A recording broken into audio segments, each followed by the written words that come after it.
Bienvenue à l'atelier. Aujourd'hui, je vais te faire un tuto sur le centrage. C'est une étape primordiale pour réussir une pièce. Bien centrée, ça te demande de la technique et du ressenti. La technique s'apprend, le ressenti se construit. Donc, il n'y a aucune urgence à vouloir réussir ça dès tes premières séances. Il faut vraiment te laisser le temps. Parfois, faire une séance qui va te paraître peu fructueuse, dormir dessus 2-3 jours, y revenir, recommencer, et peu à peu la mémoire musculaire va se construire et tu vas voir tes progrès se réaliser. J'ai préparé plusieurs boules de terre, elles font toutes environ 300 grammes. C'est, je trouve, un bon compromis pour commencer. Ne change pas le poids avant que tu aies vraiment ce ressenti avec ta terre, avec une certaine masse à laquelle ton cerveau va s'habituer. Je vois beaucoup de gens qui ont tendance à aller un petit peu dans tous les sens. On essaye une terre chamottée, non chamottée, la texture est différente, le ressenti sera différent. C'est plus difficile de construire cette mémoire musculaire, ce ressenti. Donc je t'invite vraiment à prendre une terre, un poids cible, 300, 400 grammes, qu'importe, et travailler avec ça jusqu'à ce que tu aies vraiment ce ressenti stable. Premier point important, on va toujours mettre la balle de terre le plus au centre possible. Alors, si tu as du mal à le visualiser, tu fais simplement glisser ton doigt vers le centre et tu vas le trouver automatiquement. Le premier exercice que je demande à faire aux personnes qui viennent faire l'atelier d'initiation au tour que je propose, c'est de laisser cette balle décentrée. Là, on pourrait très facilement la remettre comme il faut. On va la laisser comme ça. Et après s'être mouillé les mains et la terre, j'invite à, avec le bras gauche, venir au contact et sentir la terre travailler contre sa main. Là, tu remarqueras que ma main, elle suit le mouvement de la terre. Ça veut dire que mon bras n'est pas assez ancré. Il faut raffermir tout ton corps. Le bras, c'est comme un poteau fixé sur la cuisse. Et avec fermeté,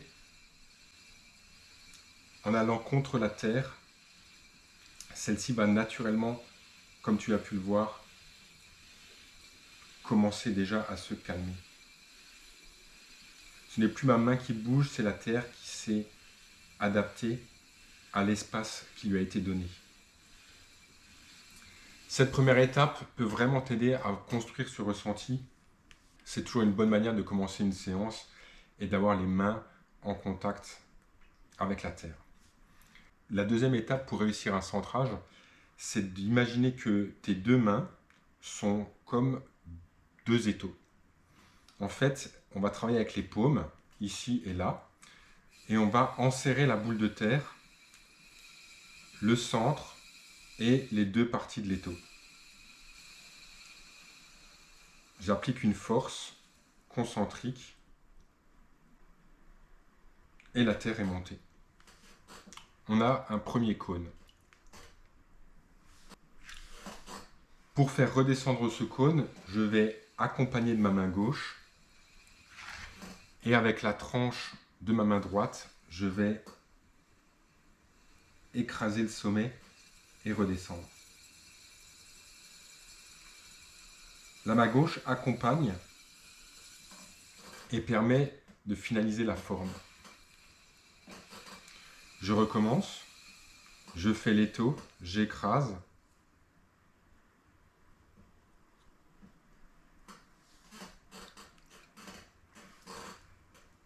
Et je descends.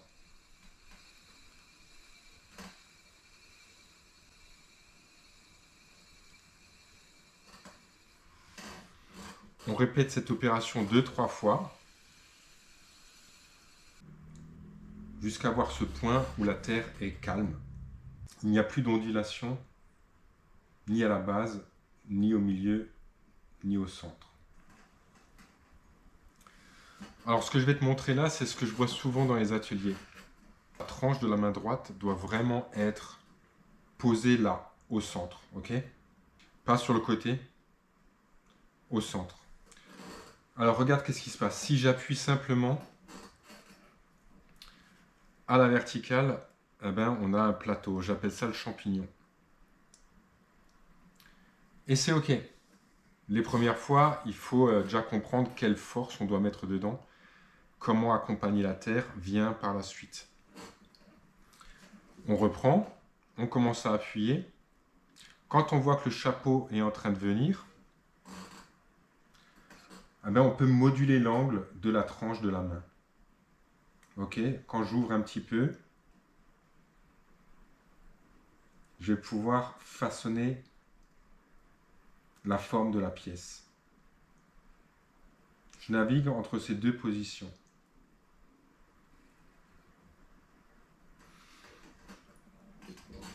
Et si maintenant on rajoute la main gauche,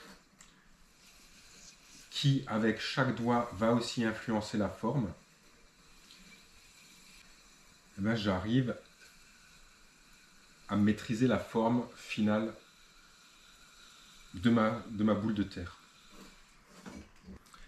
On reprend. Si on met tout ensemble, main gauche au contact, main droite travaille avec la tranche, on appuie et on descend. Tu remarqueras que main droite et main gauche sont connectées, elles se touchent d'une manière ou d'une autre. Ça donne une grande stabilité, d'autant que mes bras sont en contact avec le bas de mon corps, puisqu'ils sont posés sur mes jambes. Alors, une chose que je vois beaucoup aussi chez mes élèves, c'est quand on a fini de centrer, on est en tension, on applique une force sur la terre, et j'en vois beaucoup qui partent très vite.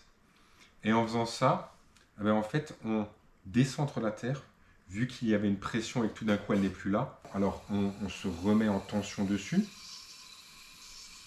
et on quitte la terre tranquillement. Pour le centrage en particulier, on aime être calé, c'est-à-dire les coudes posés sur les cuisses, les avant-bras posés sur la bassine. Ça va donner une stabilité et accroître le ressenti. Il faut que la position soit vraiment stable. Alors, la terre. Moi, je te conseille de prendre une terre relativement souple, relativement humide. Le ressenti sera bien plus intéressant. Plus une terre est dure, plus il faudra aller en force. Et c'est vraiment pas l'idéal pour débuter. L'eau. On met régulièrement de l'eau. Ça sert à rien de prendre toute une main remplie d'eau et de le mettre dessus. Il vaut mieux mettre quelques gouttes. Et l'astuce, c'est vraiment de regarder sa terre. Il y a le ressenti, bien entendu, on va ressentir quand ça accroche plus, mais ça aussi, ça va venir avec le temps. Mais la première astuce, c'est de se rendre compte à quel moment elle perd de sa brillance. Quand elle devient sèche, c'est qu'il n'y a plus assez d'eau, la brillance disparaît. Donc ça, c'est quelque chose à prendre en compte pendant qu'on est en train de centrer, et aussi d'ailleurs quand on est en train de tourner. Alors, un point important aussi, c'est quelle vitesse pour centrer. Si c'est trop lent, tu vas te rendre compte que la terre ne travaille pas assez au contact de tes mains. Si c'est trop rapide, tu vas aussi rapidement t'en rendre compte parce que tu vas être comme débordé par la vitesse à laquelle la terre vient au contact de ta main. Donc, teste différentes choses, regarde là où tu commences à comprendre, là où tu as du ressenti. Il faut essayer, il faut tester et faire confiance à tes sensations. Avec le temps, généralement, on tourne et on centre avec une vitesse de plus en plus rapide. Parce que ce ressenti est là, parce qu'on maîtrise cette sensibilité, on n'a plus besoin de se concentrer autant qu'au début. Voici une autre petite astuce que je te donne pour le centrage. Tu places ta boule dans un premier temps le plus au centre possible. Si tu mets trop d'eau maintenant, l'eau va s'infiltrer en dessous et tu auras très souvent le cas au premier centrage, ta boule elle se décolle, tu n'arrives même pas à la récupérer, elle finit dans le seau de récupération, ça c'est garanti. Ce qu'il faut faire, d'une, c'est appuyer sans en faire une assiette non plus. Et moi, ce que je fais systématiquement, c'est avec la main gauche, le petit doigt, je le mets contre la base et ça va me permettre de faire un joint qui va empêcher l'eau de rentrer par la suite. Et avec cette petite astuce, je t'assure que ta boule ne se décolle jamais. Voilà, j'espère que ce petit tuto t'aura servi. N'hésite pas à me laisser un commentaire si tu as des questions. Et je te dis à une prochaine.